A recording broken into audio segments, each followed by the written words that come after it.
It's Sunday night, and that means it is Sunday night service. And I am here with one of my all-time favorite people. Now, I only met her, I don't know, a year, 2 years ago, somewhere like that. But Dr. Amelia Barrett, she is a world-renowned Stanford-trained neurologist, and we are going to be talking migraines, headache, neuro health tonight, right? Brain health and everything Yep, she does. She's a absolutely. migraine headache specialist. So I'm thrilled to death to have you on here, Dr. Barrett. And while you guys are getting logged on, I need to know where you're from, any questions that you may have, and any comments that you may have. Put it in the comments section there and share this immediately with your people.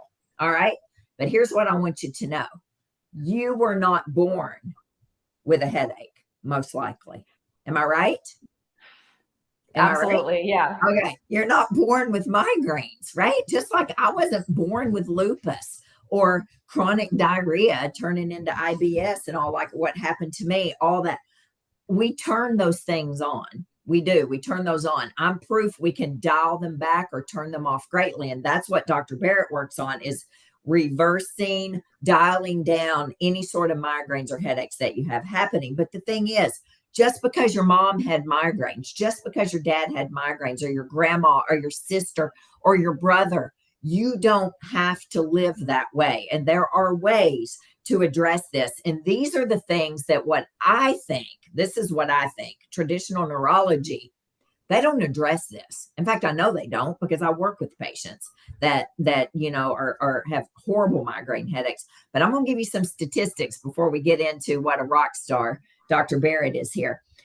I was on the CDC website this morning, and I want you to know that they say that more than half of the world's population have experienced a headache the past year. 50%, more than half. That's a something. lot. I don't have That's so many headaches, people. only with COVID. Yeah, it's crazy. Among the individuals who have reported a headache in the past year, more than 30% of those people had a migraine. Out of all the people, migraine headaches are more common in women than men by 2 to 1. They say due to hormonal fluctuations in our body. I don't know. That's what the CDC says, but who knows? I've got a few questions for them anyway on some other things. Headache disorders are the third highest cause of years lost due to disability. Headache disorders and migraines are the sixth highest cause of years lost to disability. Is that correct? Yeah, that sounds about right.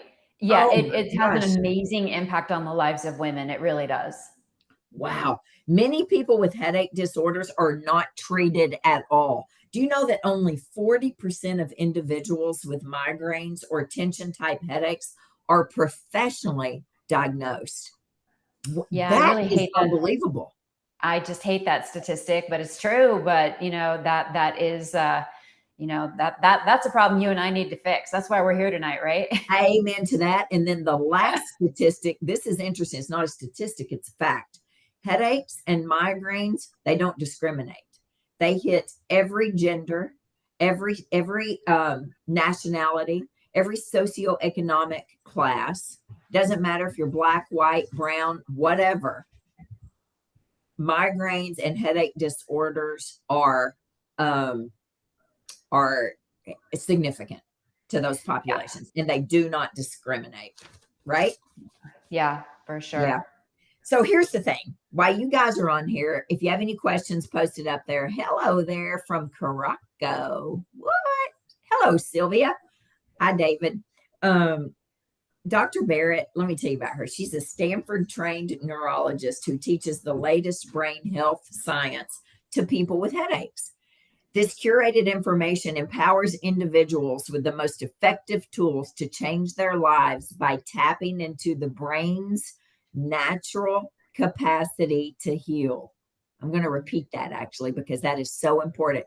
She taps into her patient's natural capacity to heal. She and her team coach people to health through an online course called the Migraine Relief Code, which we'll talk about later. She graduated, of course, with honors from Smith College, and then she attended the University of Colorado School of Medicine, and she did a residency at Stanford University. And then she came home to Colorado, founded a clinic there, the Rocky Mountain Neurology, and she continues to see patients with headaches. She founded the Migraine Relief Code in 2019 with the mission to help people with chronic migraines get their lives back. She lives in Denver. She has 3 children, high school and college, and she loves yoga and cooking and meeting new people. And I'm thrilled to death that she's here. I met her through JJ several years ago, and we went to Puerto Rico, right? Mm-hmm. Yeah, and we've been to Scottsville together, and we're getting ready to see each other again in Scottsville. We've been to Park City. She's a whiz bang. Let me tell you, this lady is the real deal, and I am thrilled to death to have her on here tonight. So welcome, Sunday night service. Thank you so much for that introduction. You're welcome. Well, tell me this: how did you even get into this? Well, you're a neurologist. So in school, you're trained on all of the things, right? From Alzheimer's to Parkinson's to stroke. What in the world got you involved with headaches? Well, a couple of things. First of all, headaches have impacted me and my family personally quite a bit. And I also feel like it's an area that disproportionately impacts the lives of women. And that's why it means so much to me to help women get their lives back by, biohacking the brain. In essence, that's really what we're doing with all the new technology that's out there and all that we've learned about how the brain works, how the brain heals. We can give people these very powerful biohacking tools. And, this gets a mom back to getting dinner on the table for her kids. This gets, another woman that job in the corner office. I went to a women's college. I am deeply committed to improving the lives of women. And I view migraines and headaches as such a fixable thing. It's the most satisfying part of neurology because people can get better. So it's so rewarding, so rewarding. Wow. Yeah, And so that's why I do it. You struggled with migraines or headaches as well? I do. Yeah. More so in my 20s, which, were just a little bit stressful. Getting through all, medical training and everything. And I would say I don't have it as bad as some of the people I work with. Of course, I don't think I would be able to do what I do if I, had the burden that many of the people I work with do. But I certainly know what it feels like. I've had to go pick up my daughters from school when they vomited from their migraine, so it's, I get it. I really do get it. And that is definitely part of what made me curious about fixing it. In fact, after I had my first kid, I started doing yoga just for health, and it started making my headaches better. And I had just finished up my training at Stanford, and I knew a lot about headaches, but we didn't talk so much about things that are outside of pharma and devices, right? Right. So here I am noticing that my own headaches are getting better. And I'm like, wait. I got to go look up the literature on this. Is this just me, or is this a real thing? And it's a real thing. The data is amazing.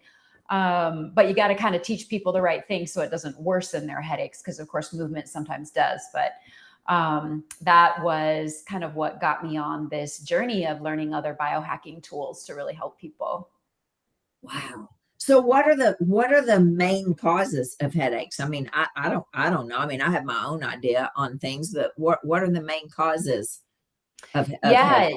You mentioned that the CDC attributed the increased incidence of headaches in women to hormones, and hormones are certainly part of it.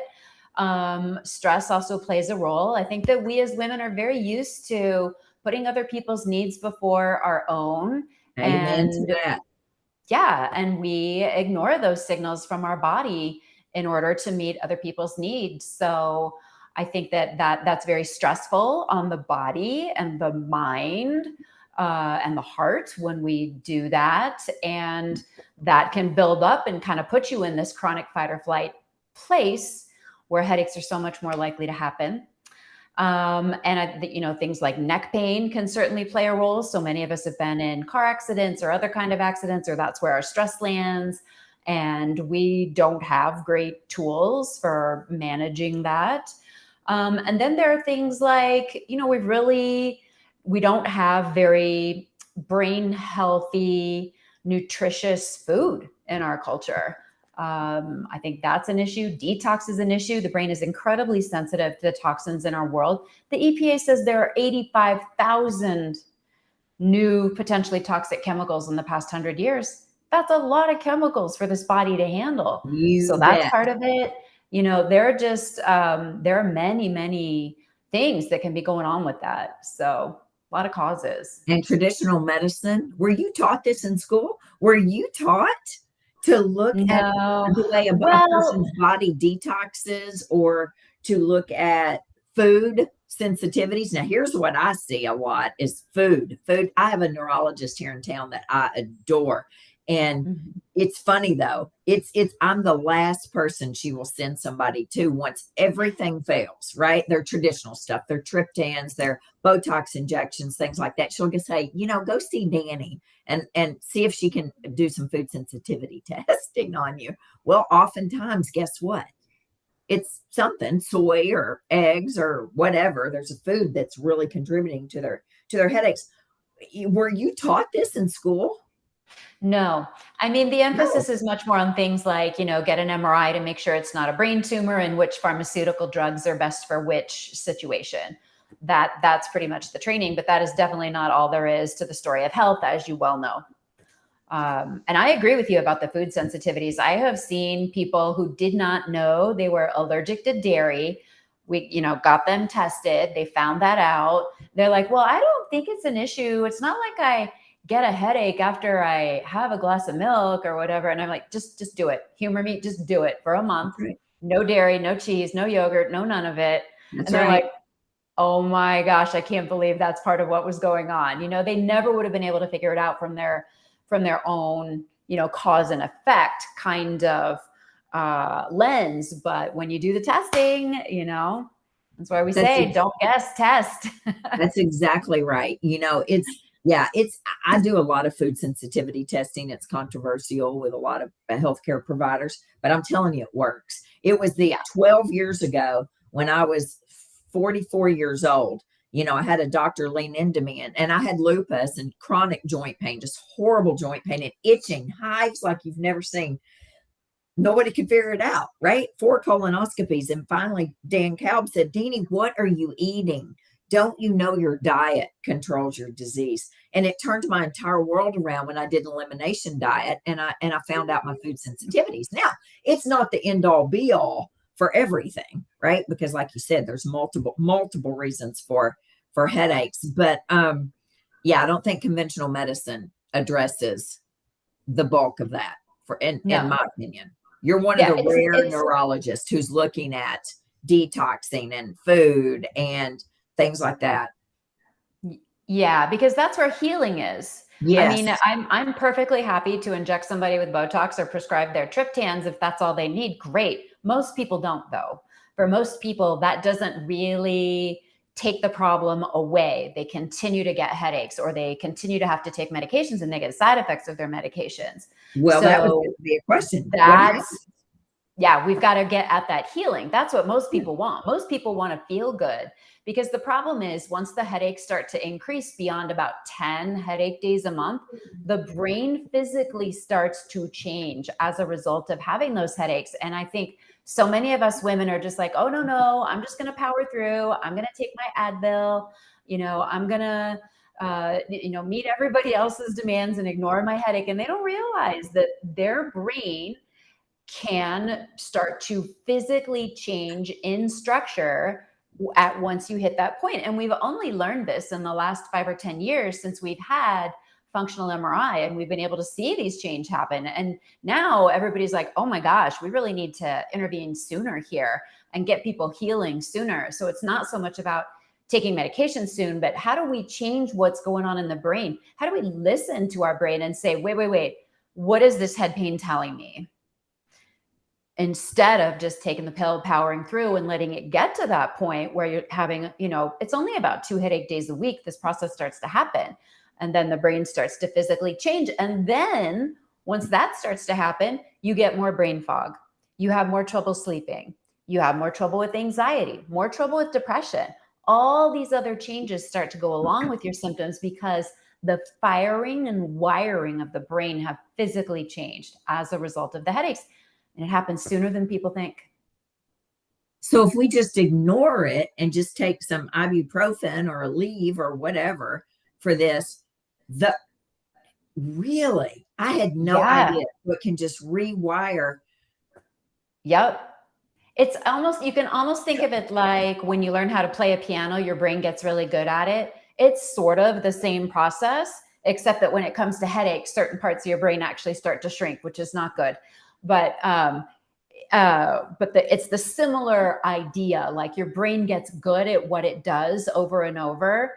Same sort of thing. Your brain sort of adapts to those chronic pain signals. And so you really want to intervene before it gets to that point. So, and 2 headache days a week is kind of the magic number. So pay attention, everybody. I didn't know that. 2 headache days a week. Okay. So do people, I didn't think to look this up because it didn't even cross my mind. Do people with headaches or migraines, do they have a higher rate of depression, anxiety? I don't know what else. Absolutely. Fatigue, insomnia. And PTSD, higher incidence of trauma in people who have chronic headaches as well. Yeah. So all of those things go together. And like I say, part of what happens is once you get to a certain part, the whole thing just snowballs and you start getting more and more symptoms beyond the headaches. And that's where a lot of people are getting mood symptoms that are actually from the headaches. Fascinating. It's fascinating. I know. I love neuroscience. I think it's fascinating too.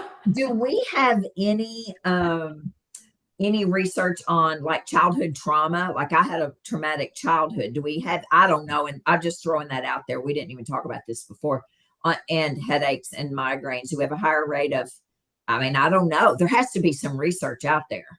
There is. Yeah. And the rate is much higher. It's about 3 times. There are people who have migraines are 3 times more likely to have had trauma in the past, whether that's, violence, abuse, sexual abuse, all of those things. It does increase the chances that you'll develop headaches later in life. Wow. Okay. Yeah. So what do? We're going to get into, actually, you know what? Let's get into some questions first here. And then we'll get into what can we do? What are some tools here that we can use for this? Okay, good, Stephanie. I'm glad. Perfect timing on a video. Okay, you're going to learn a lot tonight. Okay, what does April say? What perimenopause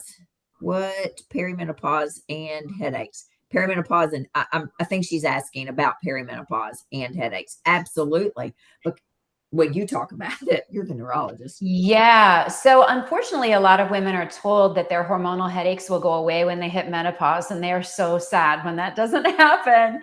Oftentimes, because it's more than just the hormones that are contributing to the headaches, and we tend to just chalk everything up to what we can see and feel, and until we've done that deeper digging to figure out what's underneath the surface and what's going on in our bodies to really cause it. So yeah, unfortunately it won't always take them away. No, you're right about that.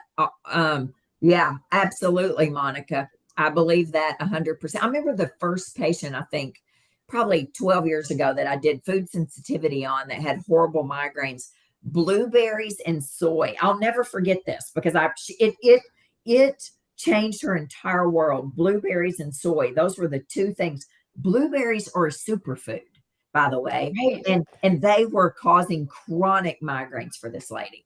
But so food is not, it may be a superfood, but it's not super for everyone. Right. Let's see here. Muscle spasms cause my headaches. Absolutely. And, I've never struggled with headaches until I had COVID, and that was the worst. And I bet you've seen a lot of this. The headache was terrible. but I had a little bit of headaches. I stood on my head teaching yoga for years. I mean, not teaching yoga on my head, but I taught yoga for years and I stood on my head. I did a lot of damage to my neck because I wasn't Mm, doing it exactly right. So I had a lot of, sure. speaking of the brain, April says, how do you detox your brain? That's a It good is a question. good one. Yes. There are 4 main detox pathways in our body. And so, what I do in my programs is I teach people about those 4 main pathways and how you ramp them up. So, I'll just go over a simple example that we can do in this short amount of time. So, everybody with migraines has heard you need to hydrate, right? Yes. So, so obviously it's partly because dehydration causes headaches, but what you're doing with hydration is you are actually removing toxins from your body. Here's why. Your kidneys are these beautiful little organs, and what they do is they clear out everything except what you need. The kidneys hold on to what you need. They let everything else go. Like, seriously, I wish I could be more like a kidney in my life. Let Amen everything to go. that. But but so if there are, let's say you had some pesticides on your salad out at the restaurant at lunch, and that's floating around your bloodstream, what you do is, wash it all out. You take in a lot of fluid, and your kidneys will naturally flush out anything that doesn't belong there and only hold on to the stuff you really need. So hydration is really one of the more powerful ways to detox, and our bodies have several different detox systems, some of them incredibly complicated. It literally takes a month or two to teach everybody how to really use those systems to your advantage. There's a lot going on there. Super cool stuff. That's cool about the kidneys. I mean, I talk about dehydration all the time, but I never thought about it. It gets rid of everything and then it keeps, which talking about detox pathways, David says, is there any link between lower glutathione production and migraines? Of course, that's one of your big Ooh, detox good pathways, right? Good question. good And made a little bit. question. Yeah, Yeah, and yes, there is. There has been actual scientific studies on this question that do show that glutathione levels on average are lower in people with migraines. The other problem is that a lot of people with migraines have mutations in one of the genes that helps you detox. It's called the GST gene, and it is a very common genetic mutation in people who have migraines. And so for me, I've had my genetic testing done. It's part of what I do with the people I help in my courses. And I know that my detox genes are bad, which is part of why, I've had to figure out, okay, I don't particularly want all these toxins building up in my body. If they're not causing headaches, they're going to cause dementia or Parkinson's or something else. And I don't want any of it. So, there are a variety of strategies you need to go to really help your body ramp up that glutathione pathway so that you can detox better. that's exactly right. And glutathione, for those of you that don't know, is the master antioxidant. It is the big dog mother up here at the top that mops up all the free radicals in your body. I mean, vitamin C is a great antioxidant, vitamin E is a great antioxidant, but nobody compares to glutathione. Glutathione is the mother dog, mother ship up there. It is the master antioxidant. And I didn't know that. I had no idea there was a link between that. Monica, I believe you. I've never had a migraine medication, but I believe that. Isn't that something? Do you see that a lot? You couldn't function at work when taking migraine. Does it just Yeah, make you so fatigued or what happens? for a lot of people, and fatigue and nausea can certainly happen with a migraine anyway, even without medications on board. But a lot of people do find those to be side effects of their medications, and so then that kind of puts them in a bind. If they don't have a good medication to take it away, then they really need to take a step back and look at root causes and figure out what's actually going on in their own body, That's and right. how they can fix it. Yeah. Yeah, that's right. And there is a root cause for everything, ladies and gentlemen. Mary Chabinko says, love that focused education on how important hydration is. Yeah, one Yeah. thing right there. One thing. Hydrate, hydrate, hydrate. Isn't that something? Yeah. Okay, It's so tell me powerful. this. So, what kind of tools do you use or can we use to help to heal the brain? What are we looking at here? Yeah, so I recommend a 4-step process for people who want to improve their brain health, biohack their brain to reduce their pain. So the first step is what I call reveal. And reveal means you need to get certain labs done, possibly genetic testing. The second step is you need to revitalize. There are specific things that the brain needs that other parts of the body don't need. So you need to shift your nutritional priorities for a period of time while you're healing, both through food. Food is medicine, of course, the original medicine, and Right. supplements. And the third step is what I call remove, and that's the detox process. And then the fourth step is rewire, which is where you shift your body out of that chronic fight or flight state into a parasympathetic dominant state, which helps your nervous system and your brain rewire from the damage that has been done by the frequent headaches. Okay. So that's how we do it. What was number 2? It was reveal and It then was what? revitalize. Oh, revitalize. Hang on a Yeah. second. I'm typing this in for you all to put in the chat. Okay, talk a little bit more about that. Do you have a course on that? I have a course that teaches people all 4 of these things. So this is the courses vary a little bit depending on what people need, anywhere from 3 to 6 months with various levels of diagnostic testing and support.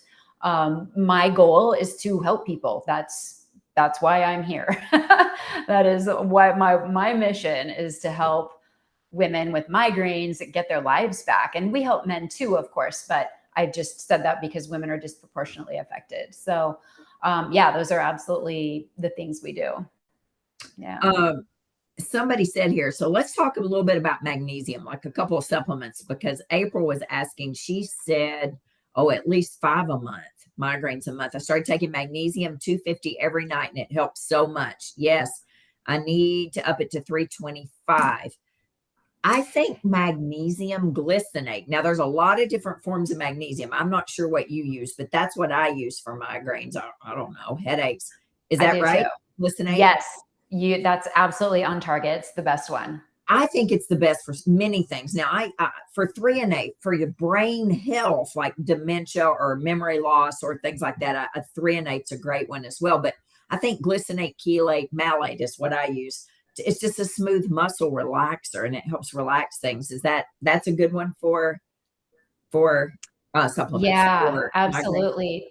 Absolutely. And April, I would suggest that you actually take your mag up even higher.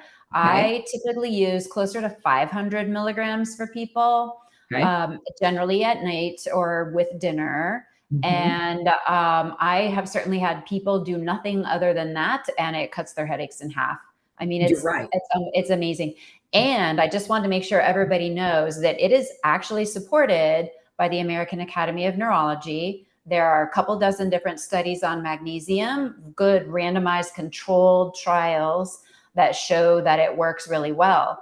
And the only side effect that people occasionally get is maybe some loose stools or diarrhea. If that happens, just cut your dose down, 100, 200, and give yourself a chance to adjust. You will tolerate it. It just may take a minute, to let your body adjust to that shift. But it is the number one recommended supplement by neurologists for managing headaches. I think that memo at least has gotten out there to most neurologists. Yeah, and I had Dr. Dennis Goodman on here. I don't know if you know him. Goodman is a cardiologist, and Mm. he's now out in San Diego at Scripps Clinic again, and all. He was at New York, NYU forever. But he wrote a whole book. I've got it here somewhere. Magnificent Magnesium. You should read it. It's a tiny little paperback book. It's a fabulous book. He says I go up to 1,500 milligrams. He said you're really, I mean, unless there's some diarrhea, most of the diarrhea, glycinate chelate's not going to cause diarrhea. Most of it's not. The Yeah. magnesium, if you got a good one, it's magnesium glycinate chelate, Sylvia. That's the one. The threonate that Chrissy's talking about, that's more brain health. What do you think about threonate? There are studies showing that threonate crosses the blood-brain barrier better, but it's not clear that that really matters. So I Right. interviewed Right. Dr. Moskop, who did much of the original research on magnesium. He's in Mhm. New York. I mean, this is literally the person who did the research and helped write the papers. And it turns out that the relevant variable here is the amount in your bloodstream. Yes. That's what matters most. As long as it's in your bloodstream, it's going to passively diffuse into the brain and get where it needs to go. You don't need to use the special transporters of the blood-brain barrier to get in. All you need is a high serum level. If it's high in your bloodstream, it's going to be high in your brain. And that's really what matters. And threonate does cost more. Mhm. So there are certain circumstances where I might recommend a threonate, but for most people, really, you can save money on this and just go with the glycinate. Yep. Yep. That's true. Monica Yeah. says, is there a correlation between bright lights and migraines? Sometimes I feel that that's what causes them, but she also has lupus, and I'm not sure if she's light sensitive because of that. Yeah. So there was a fascinating study done that was presented at the American Headache Society conference in June, which I went to. So they took people who were in the emergency room with a headache. And what they found is that they only needed to have one of two symptoms to confirm that that patient in the emergency room was having a headache. And that was either nausea or light sensitivities. So yeah, absolutely, Monica, it does have a correlation. Oh, If you just use those very simple criteria, you are right 80% of the time that person is having a migraine. And that's just super easy. So if you're not in a wow. migraine, let's say you're at work and you've got to go home. Let's say you're with your kids and you have to go to bed early. You can't, do the nighttime routine, or what if it's causing you to deviate from your day and not do the thing that you otherwise would have done, and you are either nauseated or light sensitive, that's a migraine. So it's very underdiagnosed. So many people are having migraines and they just have never been told that. They never thought to bring it up when they were at the doctor. They didn't realize that it could be a migraine if you weren't vomiting or something like that.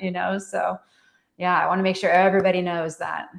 Wow, that's fascinating. Leslie, she says, I don't ever remember not having a headache, even as a child. What do you recommend in this case? Well, everything we've talked about for sure. I've completely revamped my diet. Good for you.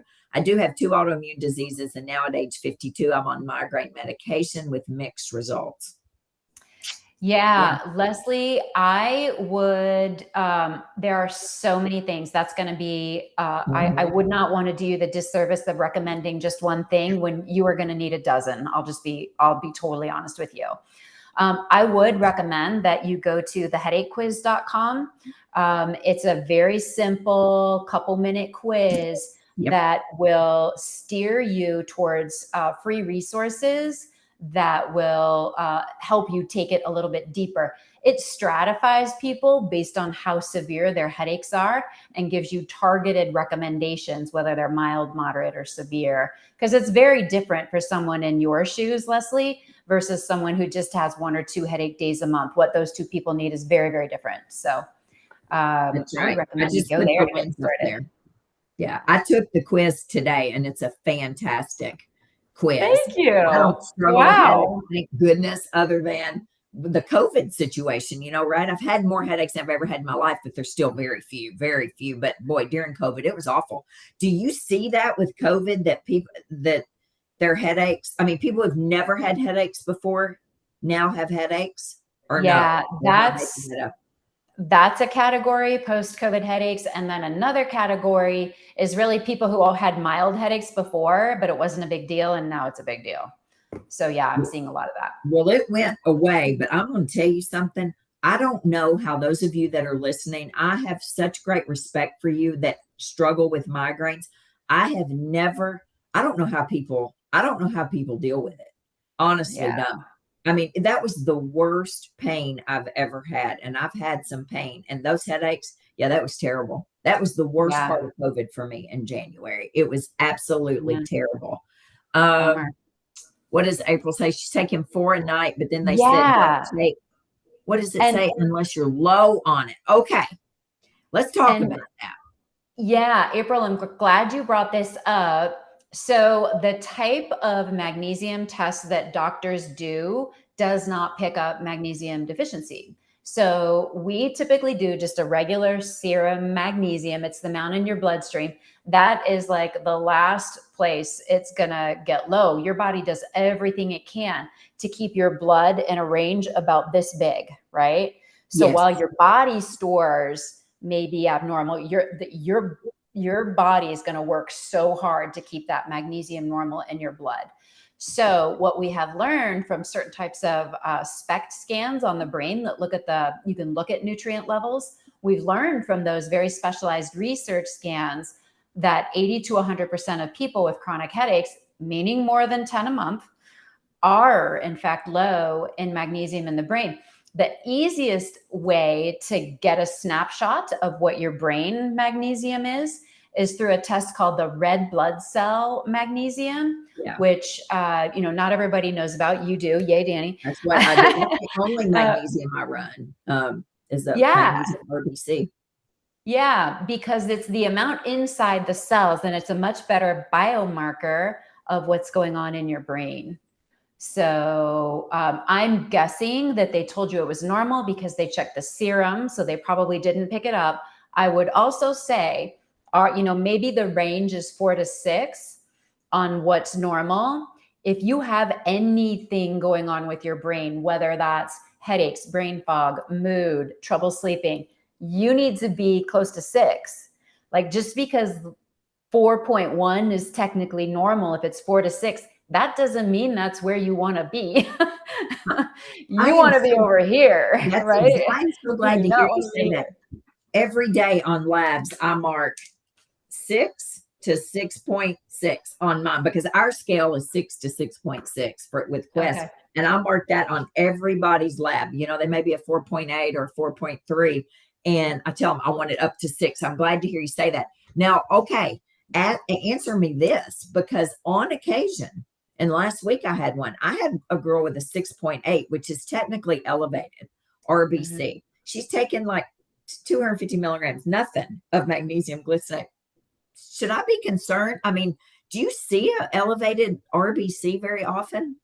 No, not very often at all. And I would say that the kidneys are so good at their job that it is like a 1 in a million thing that somebody would have a chance of getting toxic on magnesium. I've honestly never even heard of it. Yeah, she has no kidney issues, because that was the first thing I was asking her about, her kidneys and things like that. But Chrissy's kind of wanting to know, is there a specific diet that you would recommend for migraines and headaches?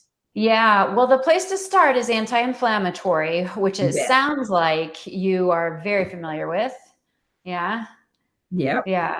Yep. Yeah. So, gluten-free, dairy-free, and is a place to start. I am not saying that's going to fix everything. There's usually more we need to do to really optimize brain nutrition. But the first thing is to reduce inflammation. Now, here's the thing. Not all headaches are inflammatory. Like I was saying, some people may have issues with their detox pathways. Some people may have issues with their inflammatory pathways.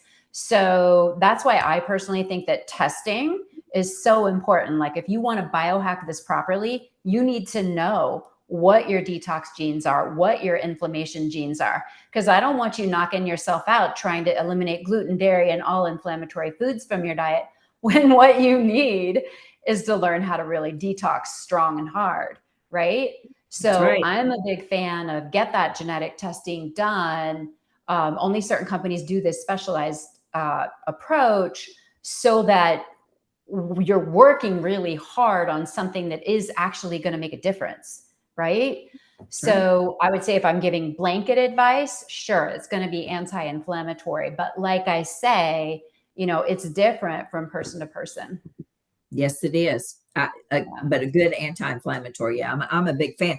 How many of you have ever heard a neurologist say, go get your genetics tested?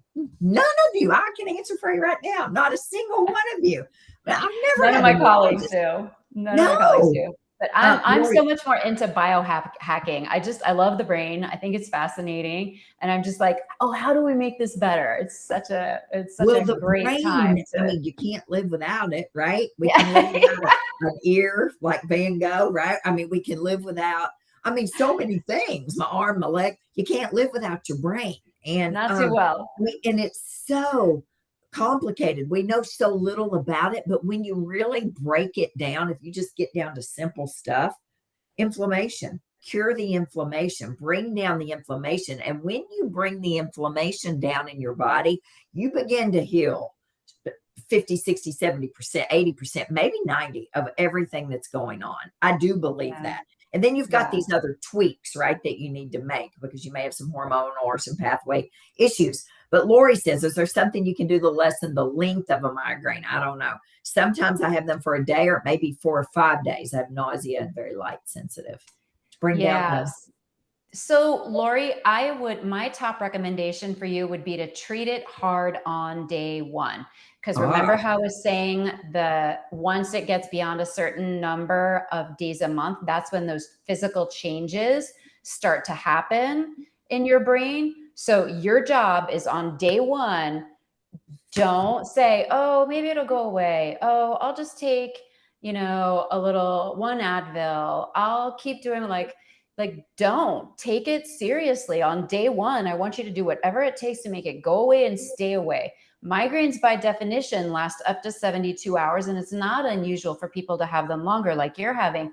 But I would say my biggest advice, pull out the big guns on day one. Do yourself that service. Take it seriously. Take good care of yourself.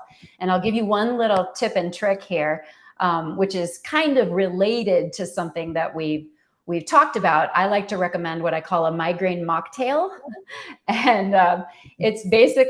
It's based on this study that showing that people in the emergency room who were treated with 1,000 milligrams of magnesium and IV fluids, that got rid of their headaches 86% of the time. And I thought, all right, so how do we hack that, right? How do we apply that to our own lives? We can't give ourselves an IV, but yeah. you can use a liquid form of magnesium and you can make your own homemade IV fluids. So just to make your IV fluids a little bit more fun, I do it like a margarita. So you literally rim the glass with salt because IV fluid has salt in it, right? So I put the salt on the rim because I do not like drinking salty fluids. It tastes horrible.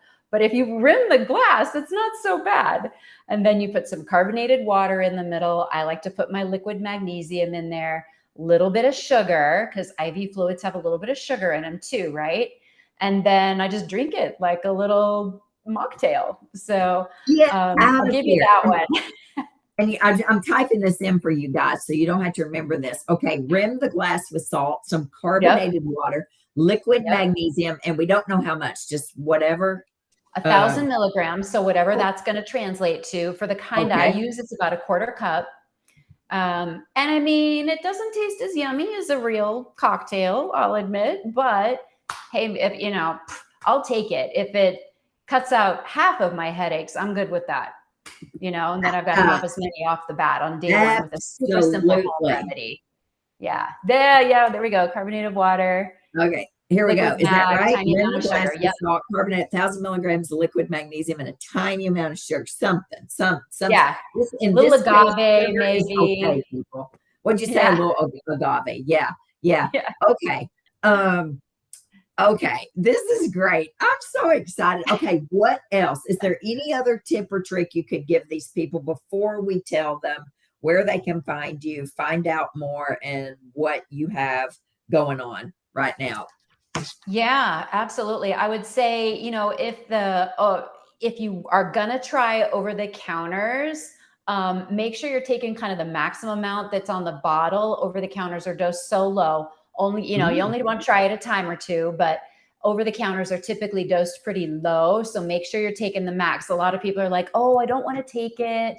I don't want to get rebound headache. There are people are kind of reluctant sometimes, or they won't take anything at all. So I would say, I mean, certainly take something, see if it works, because it's much, much better to treat it on day one and make it go away than to be on day 5 and be like, I am at the end of my rope, you know, Oh, yeah. because you're exhausted from 5 days of dealing with it. So, yeah. Wow. Okay. One more thing. Can you take Calm brand magnesium? Sure. I think Calm has a little bit of B2 and CoQ10 in it too, doesn't it? Or I I'm think, not but it's sure. usually magnesium citrate. Calm is, Oh, isn't it? I well, think it okay. is. I think it is. Okay. Um, Perry, I'm, look at the back of it and make sure, because I think it's citrate. I could be wrong. Look and see. I may be wrong. I know one of them is. There's a couple different calms, but yeah. And if it's citrate, yes, be careful about that because we yes, literally use it as a laxative in the hospital. I you kid you bet. not. Like we Yes, will Shannon, hand I think it somebody is a bottle of magnesium citrate. citrate. So just fair warning Yeah, on the citrate. I was I just would, Googling it. Yeah. yeah, take a look and see. But Shannon, I think it is. I think it is, Perry. It is, and I wouldn't recommend it. I don't recommend Calm, but it seems to be the one everybody goes to. Just get you a good glycinate chelate. Glycinate, yeah. Yeah. I think it is. Okay, tell Nice. us about your headache quiz. How can tell us more about that? Tell us about your website, how they can get in touch with you, work with you if they want. Yeah, the best way to plug into the system is to take theheadachequiz.com. What I'm trying to do with this is help people understand this issue of how the brain starts to change once you're having more than 2 headache days a week. So I've got pictures of the functional MRIs there for you so you can really see what's happening and targeted recommendations. So the purpose of the quiz is to help you understand if this is happening to you or not, because most people don't realize that this is an option because it's a fairly recent finding in neuroscience. So it'll divide you into a headache severity score of mild, moderate, or severe and give you specific recommendations based on where you're at that are going to help you. And of course, if your headaches are impacting your life, we'd be happy to talk to you. It's got instructions in there about how to apply for our programs. The programs are 3 to 6 months, depending on what you need, with varying levels of support. And we've got programs for all budgets, literally starting at $99 a month, all the way up to, you know, high dollar VIP experience type of programs. So we really work hard to make it so it's accessible to everyone. Yes, And tons she of free does. resources too. Yeah. Yeah. Yes, And she there has it is. Yeah. lots of free Theheadachequiz.com. education. There it is, right there on the screen. And one other person, Lori asked, can you use the IV liquid packets that you can order off of Amazon? I don't know anything about those. Do you drink them? I don't Is know. that what it is? Lori, do you drink those? I don't know. IV liquid packets that you can order off Amazon. I I guess would you do. imagine, I guess you do just drink them. It's probably something like oil rehydration salts. I would not order one thing you put in your body off of Amazon ever. Yeah, You do not be order a careful about that. supplement. I wouldn't Good order point. anything you put in your body. You can order my book on Amazon. Absolutely. Now I prefer you get it from your local book person, but don't order anything you're going to ingest, not your supplements, not anything. There's no guarantee you're getting what you're getting when you order it off Amazon. Really I good mean, point. Yeah. okay. All those All right. lawsuits. Yeah. Lots of lawsuits and lots of issues. Yes. I've got one more Yeah. question here, and then I know you have to go. I've had anxiety, depression, panic, started hormones. Don't think they're being managed well, but I've been on Xanax 14 years. Woo! How would I go about detoxing? Hope we'll get in with you soon, Danny. I know you can help me. I do have your book. Oh, thank you, April. Woo! Okay, that's a loaded question right there. Yeah. And April, you're right.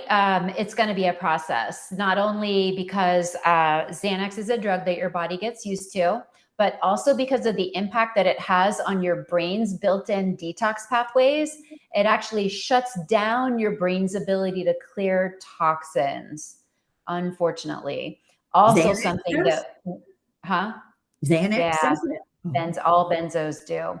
Oh, The brain's own trash removal system is very dependent on a certain stage of sleep that is shut off by those medications, unfortunately. Again, something we've only learned in the past few years with, super detailed research. But you're absolutely right to recognize it. And there are lots of substitutes you can take for that won't have that impact on your brain. They're also great for anxiety and depression. So I am 100% not saying stop at cold turkey. Please don't. Work with your doctor to come up with a very slow, kind of gradual way of coming off the medication and getting on something that's better for brain health. Absolutely. Yeah. Good advice right there. Yeah, that's a hard one, April. I'm sorry about that. She says you can also, there's a drink called BioLite. So probably if that's very similar to what she's mixing up over here in her IV, Dr. Barrett's cocktail, probably, and then you could add your liquid magnesium to it and your salt around the rim. That is great. I'm going to use that. I mean, not for me, but for my patients. I think that is fantastic. And anything it is so much fun. Margarita glass, tastes better. That's exactly.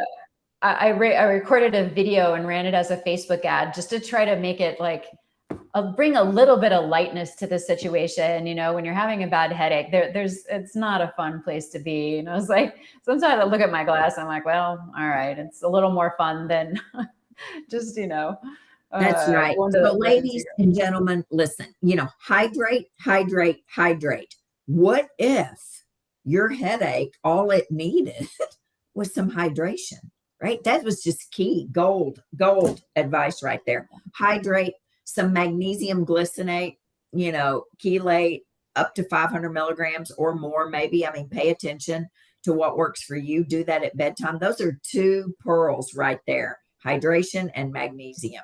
I mean, it's key. And go to theheadachequiz.com. Check out Dr. Barrett. She's one of my favorites. You can tell why I love her. I wish we had way more neurologists. I mean, just one at a time, we're bringing people into this functional medicine world over here. They are out there, but they're not easy to find. And when we find them, that's why we bring them to you. So get on her mailing list, learn from her, watch her stuff. She's the rock star over there. So anything else, Dr. Barrett? No, thank you so much. Yes, just giving you a virtual hug here. Yeah, I love you so much. Listen, you answer all these questions because it'll be on the Danny Williamson Wellness page. So you can answer all these questions that they are asking here. Fantastic. That we haven't had a chance. Guys, we love you so much. And I know if you're watching this tonight, you have headaches or you have migraines or you have someone in your family that has migraines or headaches, but just know that there's help out there. You don't have to suffer alone. Hopefully you could find a neurologist. I don't know, one local. If not, then work with Dr. Barrett over here and her group. Yeah. And I'm happy to partner with your local neurologist. I work with other neurologists all over the country to help get people better. Yeah. Well, you're doing good work. Keep it up out there, my friend. All right, ladies and gentlemen, make sure you're meal prepped for the week. You hear me?